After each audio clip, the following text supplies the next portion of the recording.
does my piano sound like this? Oh no!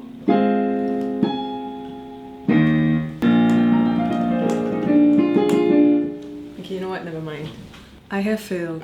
I used to learn piano and then I stopped, and now I regret not learning piano. I remember like back in school, we would do projects, we would have all these films, and then everybody would be like, Jean, you want to make the song for this film? And then I'm just like, I try.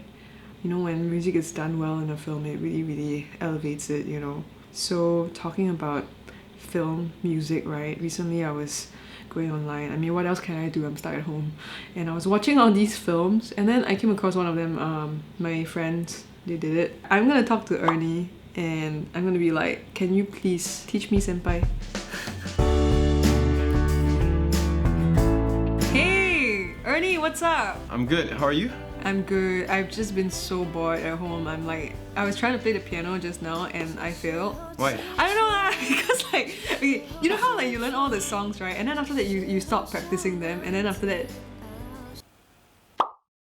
Anyway, I wanted to talk to you because like I also recently watched a film that you were involved in, and I bawled. They ask you how you are, you just have to say that you're fine. You're not really fine, you just can't get into it. I think that you had a part to play because you made the music. I'm not sure if I should be how I should be feeling about that, but glad you felt like connected to the story. So okay, I want to ask you, right? What is your usual process? So like, can you just sort of describe your job as a composer? Okay, so as a music composer for like visual media, the first step you'll be involved in is like the pre-production. Usually during the pre-production stage, if they manage to get like the composer in that particular period, they will usually brief the composer, this is what we are looking for. Sad, happy, and like they'll tell you the story also, let you see like the storyboard. During the production stage, I would say like composers don't really get involved. So to go down on a set, like it's good to spend some time just looking around and understanding like what's the vision the director is going for. So during post-production, that's when basically the magic happens, because you really got like a rough cut. For most like feature films, short films, usually the composer only comes in like after the picture has been locked. It means there won't be any more edits, there won't be any more cuts. Nothing will actually influence the length of each shot. So at least you can time your music to fit in like this particular scene. When did you get started in this whole thing? It feels like it's one of those like you have to start young. Like how was the process for you though? Wow, where do I start? I wasn't actually a musical as a kid. Oh, I kind really? of did more like art. Huh? Yeah, I did like visual arts. And it was only in secondary school, because we formed this like band, right? They just started playing like stuff, and then back then it was still like singing and all. So I realized like I was a pretty shit singer back then also. And that beauty of music was just like something that I couldn't really feel from anything else, you know, doing anything else. It really gave me like a certain joy that it's very hard to put into words, because like sometimes like when no one's there for you, right? Like you just have your guitar and just singing to yourself, it kind of makes you feel better also, you know, I know just exactly playing what stuff. you're saying. Yes. Okay, so right, and I'm gonna show you some memes and then you let me know what you think about them. This one. Did you get it? It's more fierce.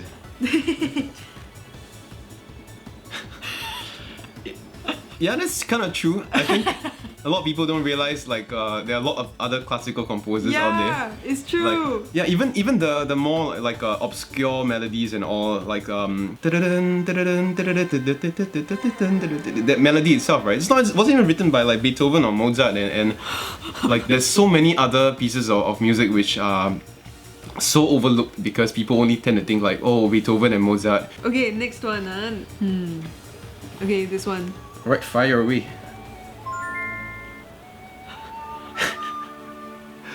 Okay, I don't really relate to this, but you can. Okay, I'm not sure if you recognize this, but the guy in the photo looks a bit more like Ramin Djawadi. He's the composer for Game of Thrones. Are you serious? No, but I don't really relate to that because I know like a lot of soundtrack music is meant to be like in the background. Yeah. So I don't really think that it like should be at the party, like people rocking to Lord of the Rings. That's kind of strange. It's like dun dun dun dun dun, and like so.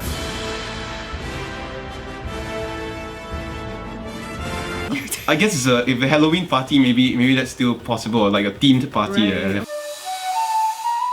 hail the Grand Wizard! and play like Yeah. Dungeons and Dragons, Dungeons and Dragons, Dungeons right? and Dragons. No. Hey, what? And No. poo-poo, you Huh? cannot Give me. share. Give me. Come. No, Give me. you Give me. cannot. Give me. Poo-poo, you Hey, cannot. Daddy, buy. And then poo-poo. Oh, I cannot buy you is it? Okay, then Daddy buy you. The next question that I have for you is, can you tell me like what the process was like when you were doing the Crematorium Man? So I had the luxury because it was my final year project of like starting from the start. Nice. So we kind of knew like the director like kind of like discussed and we agreed that it's more genre driven in a sense that we wanted the music to convey like some sort of like superhero vibe because our main character Boone, right, he thinks like whatever that he's doing is very morally just, you know. He's like, oh yeah man, I'm helping these people who were like murdered to like give them a proper burial, you know, I'm like a superhero.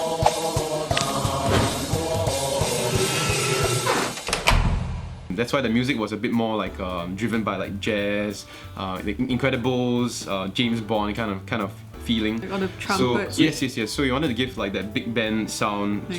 to this particular film. It was really fun because like we didn't actually like finish the scenes like in chronological order. Oh, okay. So we kind of did some scenes like first. We like, okay, some scenes are more crucial. We need to get those like down first, like the montage scene.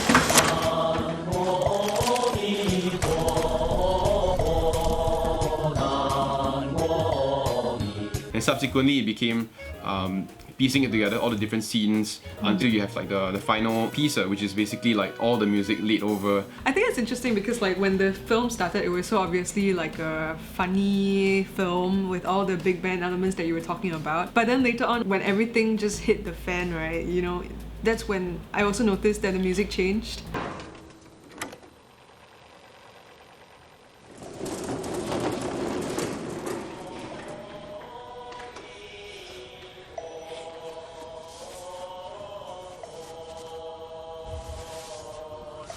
I also want to help. None of the big band like elements are like stayed true all the way until like the credits. We wanted the music to kind of be like a bit more like less in your head and more like realistic. It's meant to like really just drive the story. Yeah, it's about this girl's journey of losing the father also.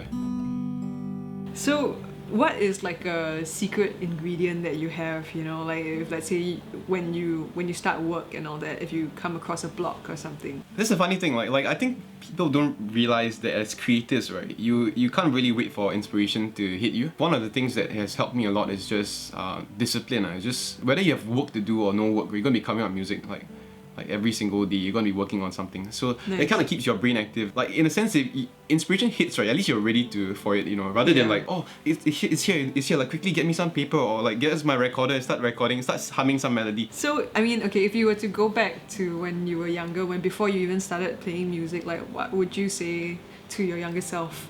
I think keep pushing boundaries. I think a lot of times whenever we experience something uncomfortable, we don't want to pursue it anymore. This circle of comfort is very nice to be in, you know, and I don't want to leave this space. Yeah. No one likes to be uncomfortable if you think about it. It's just, you have to embrace it. So, do you have a quote that really stuck to you? There's one quote by Arthur Rubinstein. He has this quote, I'm not going to quote line for line, I don't memorize it like such a hardcore level because it's quite a long quote also. But it tells you that never practice for more than 3 to 4 hours. No one can focus that long. Use the time to understand about love, life, art, and so on. What can you expect to express from a student who spends like the whole day in their room? Nice. So that's one of my favorite quotes.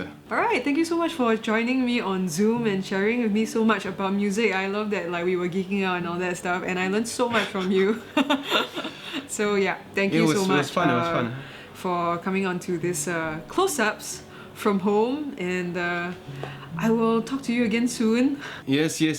I'll chat with you soon, Miss Seizure. Yes, Mr. Ernie, with the 3 Ernies at the back. Is it all you can see Ernies? Oh no, it's one of them is Elmo though.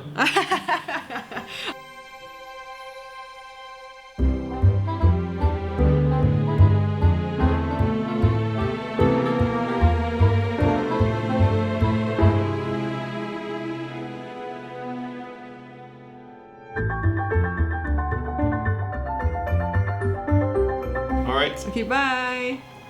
see ya. See ya.